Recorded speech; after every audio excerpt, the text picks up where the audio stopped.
Hey y'all, I'm Melissa Guerra and welcome back to my podcast. I am up to 50 subscribers and thank all of y'all. I'm so grateful that y'all are following.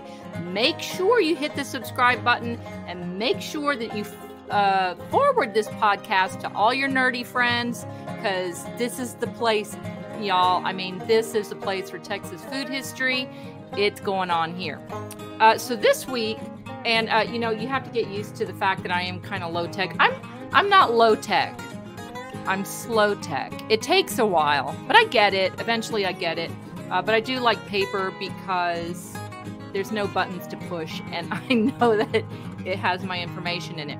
But yeah, okay. Subscribe to my podcast and also subscribe to my cooking channel on YouTube. That's where I cook and I eat. Lots of fun, less thinking, lots of eating. So I'd highly recommend that one. So this week is very exciting in Texas history because next week, well, in the next 7 days, we will be celebrating Juneteenth. And that is super exciting. Juneteenth actually originated in Galveston, Texas, which is about a 5-hour drive for me, straight up the coast. So it is Texan. So I thought I would fill you in on a little bit about Juneteenth and how it relates to food history and more specifically in Texas. So let's talk about Juneteenth. Oh, and I've got a slideshow, so let's see how I can get this one going. Okay. Oh, fabulous. Look at this family. So if you don't know anything about Juneteenth, it's the day that commemorates the official end of enslavement here in the United States. Whoop, whoop. And the word Juneteenth is derived from contracting the words June and 19th together. So you get Juneteenth. It is always celebrated on June 19th. But if you know anything about American history, and I really don't put myself in that category because, as you all know, if I can't eat it, I'm usually not very interested. But thank goodness I can look all this stuff up. I mean, I know it's important. I just can't recall the dates. But I did it for you. I recalled all the dates for you. So the Emancipation Proclamation was issued on New Year's Day, January 1st, 1863, and it freed all of the enslaved people in the Confederate States here in the United States. But Texas, as a Confederate state, was the last to hear about it, and they didn't emancipate the enslaved peoples until June 19th of 1865, 2.5 years later. Well, now that's just sad. But that was the way it was in those days. We didn't have the internet. We didn't have text. We didn't have WhatsApp. We didn't have any way of communicating the news any faster. And what happened is that a lot of folks that were in the southern United States that wanted to keep their plantations and their farms going with enslaved people, they ran down to Texas because they knew that nobody was paying attention to the Emancipation Proclamation in Texas. And so by the time that the enslaved people were freed in Texas, there was 250,000 enslaved people that were liberated. It was fabulous. There was a lot of partying going on. Everybody was very happy. But that does not mean that it was the complete end of enslavement in the United States, because there were still pockets of people that either weren't informed or didn't inform. And enslavement continued, probably on towards about 1866, 1867, somewhere in there. But June 19th is Juneteenth, and that is the day when the official end of enslavement is recognized. This celebration started in Texas. Yay, Texas. Well, boo, Texas. We had some issues. But anyway, in the end, the celebration started in Texas, and now it is a national holiday, so we're very excited about it.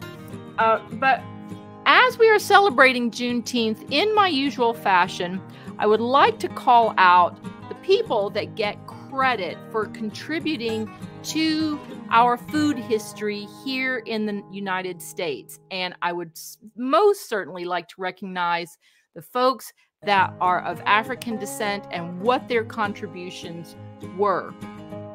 And you know, if you've listened to my podcast, you know how I feel that the people that originated in the same place as a crop or a farm animal, they get the credit for domesticating and distributing that foodstuff around the world. For instance, like the Incans developed the potato, they found the wild plant, they developed it into the potato, and so they always get credit for the potatoes. So what can we credit Africans for? And there's actually, I have three top selections. My top 3 list of foodstuffs that can be credited to people of African descent as having originally domesticated and developed these foodstuffs for their use for the rest of the world. So one thing I want to clarify is that I've heard anecdotes of people that were in the process of being enslaved and that they had the presence of mind to take seeds or animal stock with them to their new home. I don't believe this anecdote. I think being enslaved was a pretty horrible proposition. It was a really bad situation. I am not sure that anyone of African descent or who was in the process of being enslaved, I don't think they would have had the presence of mind to bring with them the plants from Africa to their new place of residence. It's plausible, but I really doubt it. What I think is that the people that were enslaving them brought the plants and animals with them that they thought might be useful or commercial, something they could sell or commercialize. I think that is more plausible. But still, the credit does go to the Africans who originally domesticated and cultivated these crops and livestock. Did I go off on a boring tangent? Are y'all still there? Hello? Are y'all still there? I'm so sorry. But there are some things that I have to clarify because I really want to do this podcast right. So, yes, I did completely go off on a tangent. And okay, I'm going to tangent a little bit more. Y'all have some coffee, but this is all super important. Okay, I have the continent of Africa up on the screen in front of me, just as a reminder. Now, I know y'all are smart because you're following my podcast. Thank you very much. But maybe there's some confusion that people think that Africa is a country. It is not. It is a continent. It is a big piece of property. And that, what you're looking at in front of you, that is the continent of Africa.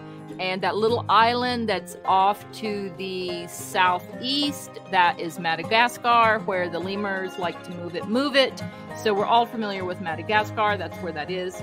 But if you look up at the top of the map, up in the northeast, you'll see a river. And oh my, what river is that? Well, it's the Nile.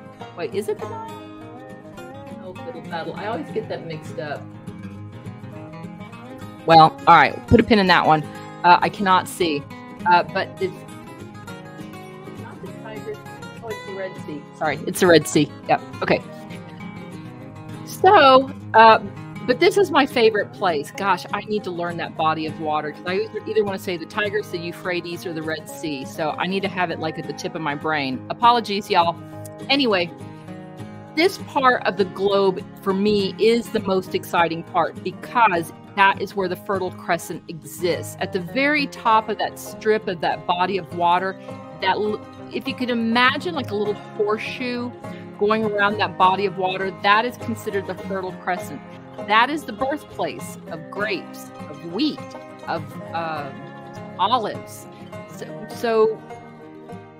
And the Bible was written around there as well.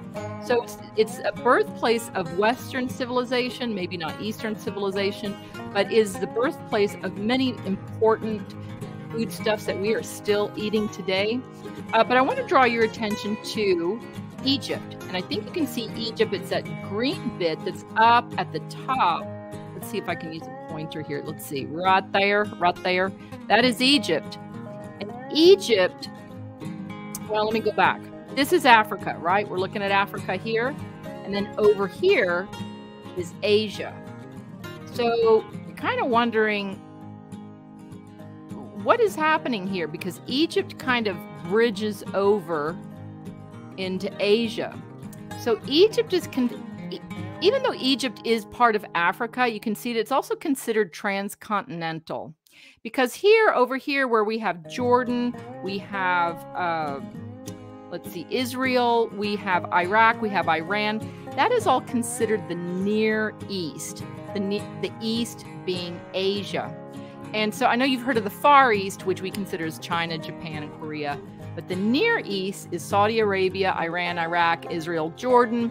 And then Egypt up here is considered transcontinental because it has a little peninsula over here, and it bridges between Asia and Africa.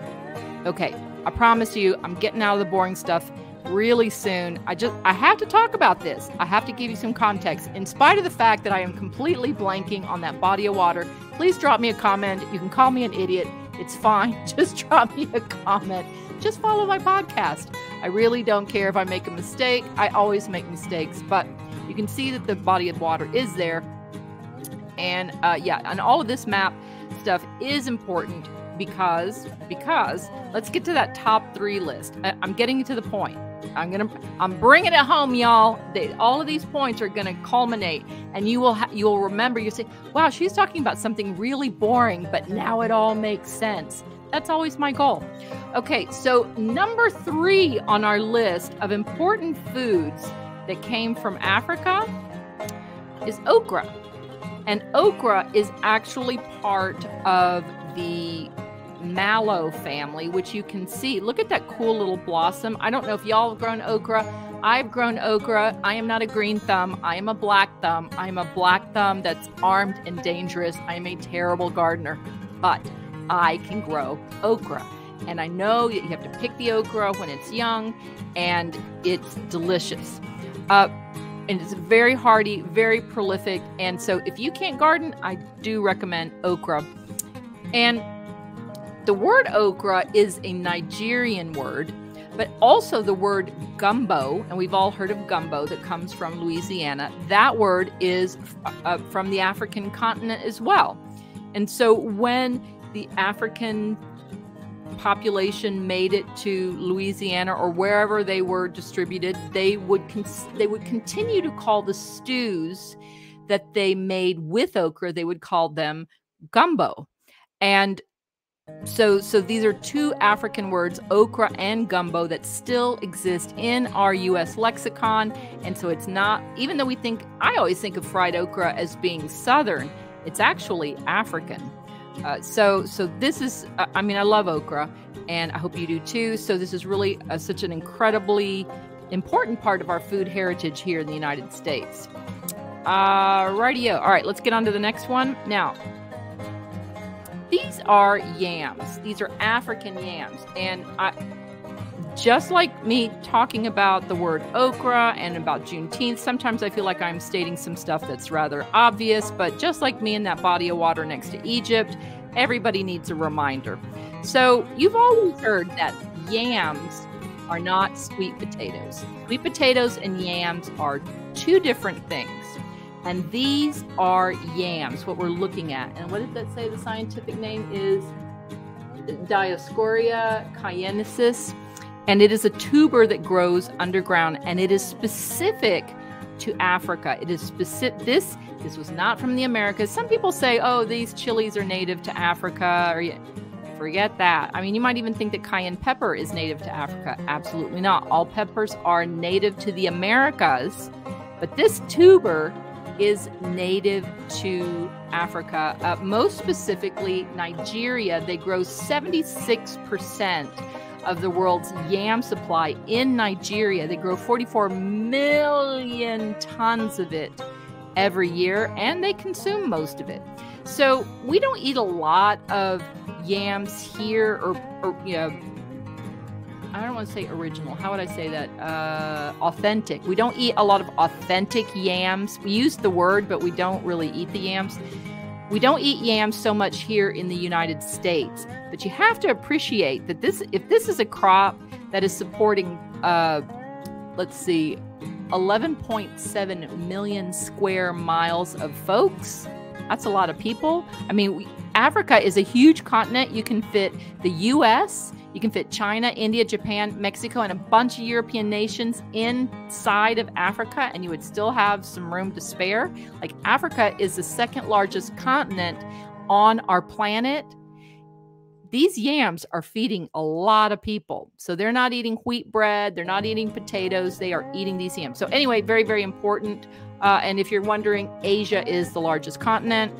So I was wondering. So the number one on my list of 3 of important foodstuffs that have come from Africa. Oh, more yams. I'm sorry. I just love this photo. Look at that. Those folks are working hard. The number one foodstuff that African can be credited for is beef. Now, the auroch is Bos primigenius. Yeah, Bos primigenius. And that is the original cow. And if you can see that human, we've got a little human here. See, look how big this cow guy is. Now, that is a wild cow. That is a cow that is not domesticated. This is the original cow. And they originated on the Fertile Crescent. Who would have thought? And just like wheat, just like olives, just like olive oil, like grapes, all of that came from the Fertile Crescent, and so did these wild cattle. And so we have to credit the Africans for domesticating the wild cattle, and that gives us the breeds that we work with today. From Holsteins to Brahmas, Bos Indicus, Bos Taurus, all of these came from aurochs. Now, granted, there are some other wild cattle, called the bantangs and gowers, and we're not talking about those guys. We're talking about aurochs. They all originated near the Fertile Crescent, and like, look how massive they are.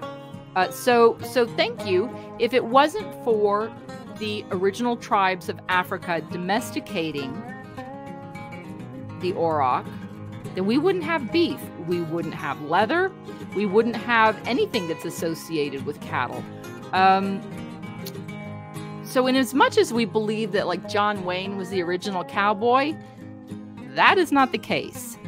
The original cowboy are the people that domesticated the cow, and that would be the people of Africa. And so here we have, I know you've seen this as well, because I'm fascinated with Egypt just as much as the next person, but here they have an auroch that they have domesticated, and they are using that to plow. And so there's all sorts of proof that Africans get the credit for domesticating cattle. And as a woman who grew up on a cattle ranch and who currently lives on a cattle ranch, I do not take this lightly. So this was a great subject for me. Really loved it. And super excited about Juneteenth coming up next week. Well, I am so glad that y'all joined me on yet another podcast. I am working on more, and I am hoping that I can at some point afford a better air conditioner in here, because I'm sure you're watching me get rather moist. It is deep in the summertime, and my air conditioning does not work in my podcasting closet all that well, but it doesn't matter. It doesn't matter. I'm just so glad that y'all joined me here this week. Now, after y'all have hit that subscribe button, make sure you share this with your friends so they subscribe as well, and make sure that you subscribe to my cooking channel on YouTube, where I'm cooking all sorts of Texas dishes for you. And great. I'm looking forward to seeing you here on the podcast next week. I'm Melissa Guerra. I am the Kitchen Wrangler, and I'm looking forward to seeing you here at the ranch again soon. Happy Juneteenth, y'all.